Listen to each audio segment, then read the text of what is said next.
और चलिए बात कर लेते हैं बाबा बागेश्वर की, क्योंकि महाकुंभ में बाबा बागेश्वर की भी एंट्री होने वाली है। वो ना सिर्फ गंगा स्नान करेंगे बल्कि दीपेश वहां पर 3 दिनों का कथा भी उनका होने वाला है। बिल्कुल। और बाबा बागेश्वर के अब फॉलोअर्स इतने ज्यादा हैं कि महाकुंभ में जब तमाम सनातनी पहुंच रहे हैं तो बाबा बागेश्वर का इंतजार हर कोई कर रहा है। तो फिर आपके लिए ही ये खबर है, 3 दिन के लिए कथा करने वाले हैं। परमार्थ निकेतन आश्रम जो बना हुआ है वहां बाबा बागेश्वर पहुंचेंगे और कथा करेंगे। इसी से जुड़ी एक रिपोर्ट आपको दिखाते हैं।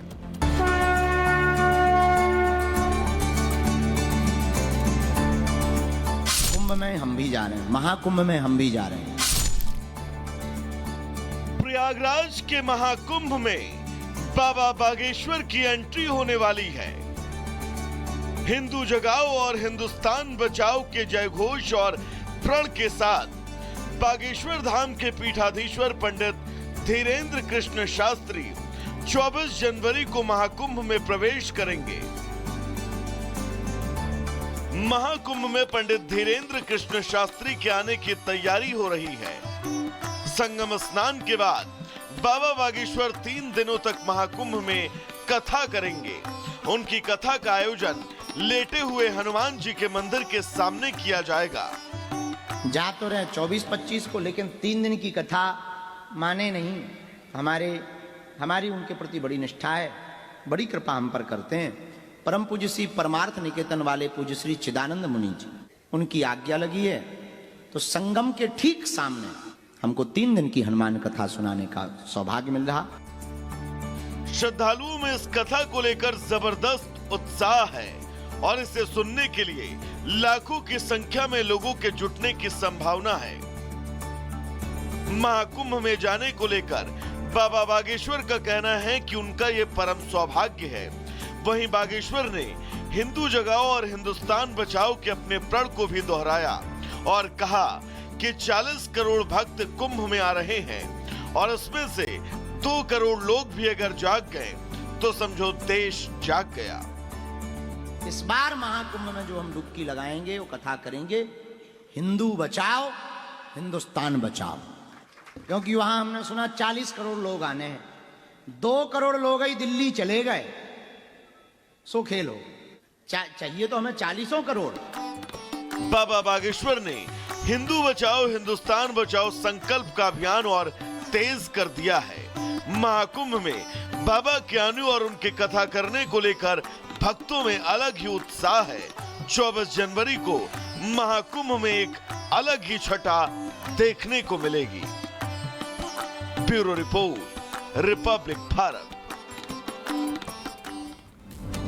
तो महाकुंभ में बाबा बागेश्वर पहुंचने वाले हैं। 3 दिनों तक वे कथा करेंगे और उनका उद्देश्य जो है वो वही रहने वाला है जो उनकी यात्रा में रहा था। यात्रा का क्या उनका प्लान था वो चलिए आपको बता देते हैं। उनकी यात्रा बागेश्वर धाम से ओरछा तक के लिए निकली थी। इस यात्रा में लगातार 160 किलोमीटर तक का उन्होंने पदयात्रा की थी। 21 नवंबर से 29 नवंबर तक उनकी ये यात्रा चली थी। 9 दिनों तक की ये यात्रा थी और 9 दिनों में उन्होंने सनातनियों को जोड़ने का काम किया। मध्य प्रदेश और उत्तर प्रदेश के अब जो क्षेत्र हैं, जो जिले हैं, वहां से ये यात्रा होकर गुजरती हुई नजर आई थी। यात्रा का मकसद जो था हिंदुओं को एकजुट करना था।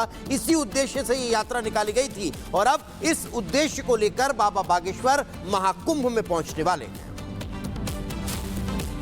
चलिए अब महाकुंभ से आगे बढ़ते हैं और अब बात करेंगे लाल आतंक की, जिसका अड्डा तबाह हो रहा है। जी हां, सुकमा में नक्सलियों के खिलाफ बड़ी कार्रवाई देखने को मिली और इस बड़ी कार्रवाई के दौरान न सिर्फ नक्सलियों को ढेर किया गया, न सिर्फ हथियार बरामद किए गए, बल्कि एक ऐसे सुरंग का भी पता लगा लिया गया है जिसके जरिए कई खुलासे होने की अब उम्मीद भी लगी हुई है। रिपोर्ट देखिए।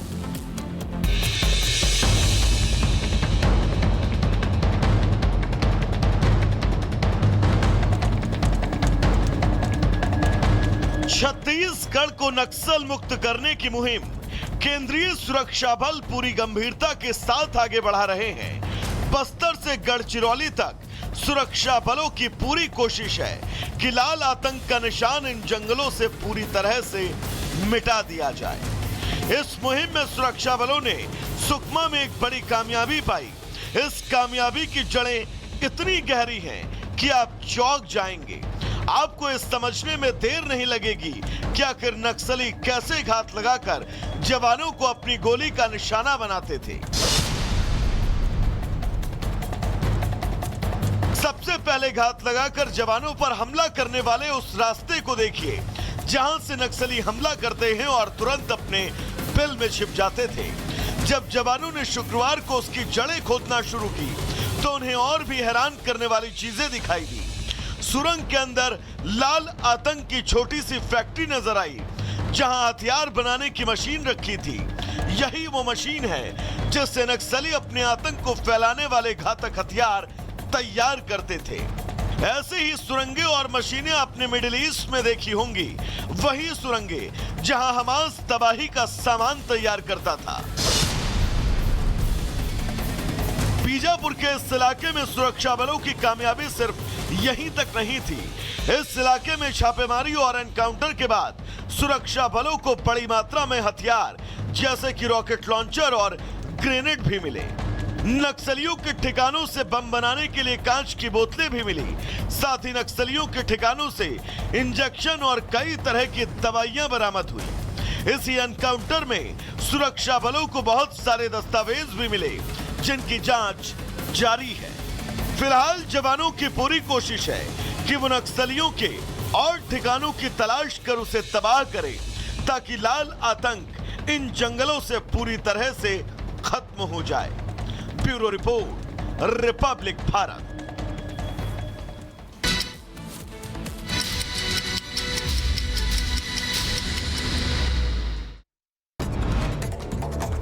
अमेरिका के न्यू जर्सी में भीषण सड़क हादसा हुआ। तेज रफ्तार ट्रक ने ट्रेलर को मारी टक्कर। हादसे में 6 लोग घायल हुए। लॉस एंजलिस के बाद सबसे बड़े बैटरी स्टोरेज में लगी भीषण आग, 1700 लोगों को निकाला गया बाहर। आग बुझाने की कोशिश लगातार जारी। गाजा में युद्ध विराम समझौते पर इजरायली कैबिनेट की मुखर। 7 घंटे तक का चले सत्र में चर्चा हुई। 8 मंत्रियों ने मतदान किया और युद्ध विराम पर समझौता तय हुआ।